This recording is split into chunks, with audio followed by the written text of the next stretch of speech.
Hello, I am Yogini Sunita, and this is Meditation, Yoga, and Stuff podcast.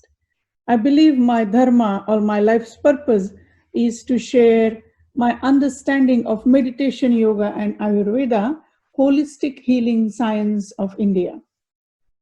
I make these amazing wisdoms accessible and adaptable for present times. So let's start.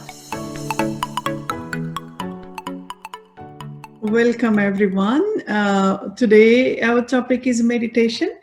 And the question is, why meditate? Isn't it an interesting question? Like, we know that meditation is good. Humanity has used meditation for many years to go inwards, to still the mind. But why should we meditate? And what is the purpose of meditation? So, really, from layman's point of view, our mind is constantly working. Our mind is very powerful, and I think that our mind is the most powerful tool we have. What happens, though, that we never train our mind to do anything. Really, it's going on in the background, and we just assume that that's how it should be, right? So the mind is constantly going in its way. It's almost like unruly child, or we can say wild horse, which is running around any way it wants. And what happens over the period of time, that since the mind doesn't have discipline and it's constantly rambling, we start thinking that this is our true nature. We have so many thoughts every day. I think 80 to 90,000 thoughts, so lots of thoughts. And out of these, and depending on personality, depending on person, what's happening in the life, the thoughts may be more or less. But we have lots of thoughts. The fact of matter is we have lots of thoughts. And out of these thoughts, almost 80% thoughts are repeated thoughts.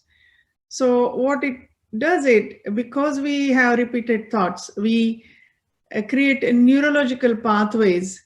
It becomes almost like deep grooves in our brain, right? So it becomes our thought pattern. The more we are going to repeat anything, it's going to create deeper neurological groove. So this is happening in our mind. So we constantly say, let's take example. If you have a thought process of a negative thought cycle, then which will, if we are repeating it again, that thought process is going to become, the neurological pathway is going to be deeper. We start thinking that negative pattern is our true pattern. Which is not really true, because these are just the thoughts. These are just the thoughts repeating. Now, what if we have a lot of time we start noticing that these thoughts are there in our mind. They also can come from the collective thought. So according to yoga philosophy, everything is made out of energy. And our thoughts is also energy, right? The vibration. So what happens when these thoughts, where are they coming from? So a lot of times the thoughts are coming from our the environment we're growing up. In yoga philosophy, it's called sanskaras. So we mirror our parents, we mirror adults in our life, we mirror the society. And we start and we start thinking that these collective thoughts are our thoughts. For example, if the parent or your adult in your life is suffering from anxiety, as a child, we start thinking that that's the way to react, and we start taking that as our own reaction to things as well, because we are mirroring our parents, we're learning from them. Not just parents, but also any other, it could be your peers, your friends. So we start almost taking that, embodying these things, and we start thinking that these are our thought patterns, this is our nature. And there comes a point we start noticing that, oh my God, these are not really my thought patterns. These are not real. This is not who I am. Another way of bringing in the thoughts in our system is collective thought, like the country we grow in, or the groups we grow up in. All these is, if these groups have thought processes, then those become our thoughts. Also, gender, things like that, kind of like create a repeated thought pattern, and we start thinking that this is who we are. The truth of the matter is, these are just the thought processes vibrating. This is not who we are. But over the period of time, these vibrations, almost, which is not true, become constantly repeating in our psyche, in our thought processes. And when that happens, it can create discomfort, it can create uncertainty, it can create confusion in our system. And that's why, and the unruly child or the mind can latch on to all these thoughts, and we start thinking, this is who I am. And also somewhere we know that this is not who I am, right? So this confusion is going on in our system. So what meditation does, it works like intervention.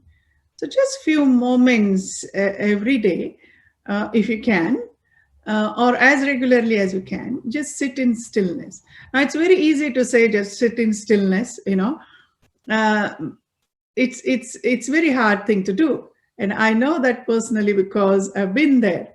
And I have come up with all the excuses in this world not to meditate.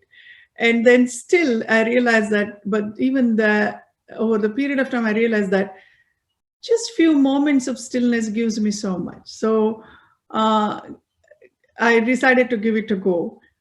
Now, initially, there were a lot of excuses. I can tell you all the excuses under the sun, really. Like, for example, I don't have time. I need to do this project first. I need to look after my kids. I need to do things, her job, all those things. And then still I realized that even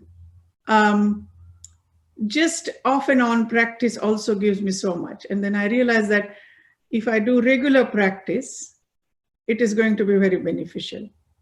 So I had this big goal of meditating for 1 hour, which was really a huge goal. So I kind of like almost set myself a failure there. And obviously it didn't happen. I couldn't sit for a long period of time. I realized that there has to be a way to do this. So I started in small steps. I started just 2 minutes every day in the regular practice. And it was doable. It was very small goal in a way, but the bigger part of that was the regular practice. Then I started noticing that, and I had this early morning meditation time, because in yoga philosophy, early morning is the best time. And I agree that. But living in this modern world and doing a full-time job, kids, family, early morning, I used to feel very sleepy. So I had to find a time which works. And I realized that just before lunch was a really good time for me. So I started incorporating that. I had to do a few experiments, like sometimes I had to see is early morning works or evening works or what works, so whichever works for you really. And then finding a calm place. I suggest initially sit inside. Nature is beautiful, but it can be distracting. So just be mindful of that till you have like a regular practice. Sit in stillness, and you can create a beautiful atmosphere also in your meditation room. You can have like a nice cushions to sit upon, and it's up to you what you want to do it there. But have a like a beautiful surroundings. Then that gives you that feeling of stillness, so creating that surrounding. And then you can also move towards a regular practice is like creating habit. So we are now creating a positive neurological habit. And this intervention of, since we repeat 80% of our thoughts, just one positive thought entered into your psyche every day through meditation, just stillness, that gap, that is going to create, every day it is going to multiply, and over the period of time you'll find that the thought process start changing from negative towards positive. It's tremendously beneficial. Each and every person's experience of meditation is unique. So we cannot say that there is a good meditation or bad meditation. Meditation is meditation. Sometimes initially we don't find stillness, the thoughts keep rambling. And this is where I suggest that guided meditations are good initially, and maybe, maybe a year or so continue with guided meditation. And then you will start, when you have a habit of regular practice, then maybe you can move towards guiding yourself into the meditation. If you have a guide for your meditation, if you have a group, that's even better. But if not, that's fine too. Sages, the ancient beings, always meditated alone. In modern world, we like to do things in group. So it's okay to do it once in a while group, but true magic of meditation happens with your own practice, regular practice. And with the meditation practices, you can start noticing which practices really work for you. I suggest that choose a practice and continue that for at least 21 days till you create that new neurological pathway. Sometimes when we do a meditation practice, there is instant positive response. So please continue with that practice for at least 21 days.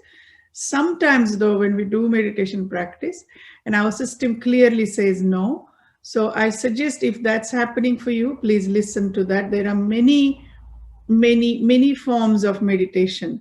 So you don't have to suffer if these practices don't work for you. Also find joy in the meditation. Do it because you really like it, right? So just be mindful of that. There is no forcing in yoga. I always say that there is no forcing. The concept of ahimsa or non-violence is very important. What does that mean is if the practice you are doing is giving you joy, then continue. If it is creating agitation, if it is bringing up your trauma, then I suggest that you move away from that practice and choose a safer practice for your system. So that's my suggestion. If you want to have a regular practice in your life, I also offer meditation membership program where you can do these practices. Every Monday you will receive a meditation. You'll also receive asana class. You will also receive recipes. So it will keep you motivated towards your meditation. And also I offer journaling for meditation. So you can have that also to keep your practice going. Feel free to visit my website, sunitayoga.com. I will put a link below. And I hope that you continue your journey of meditation in any way or form. There are beautiful apps there also for meditation, so feel free to experience that.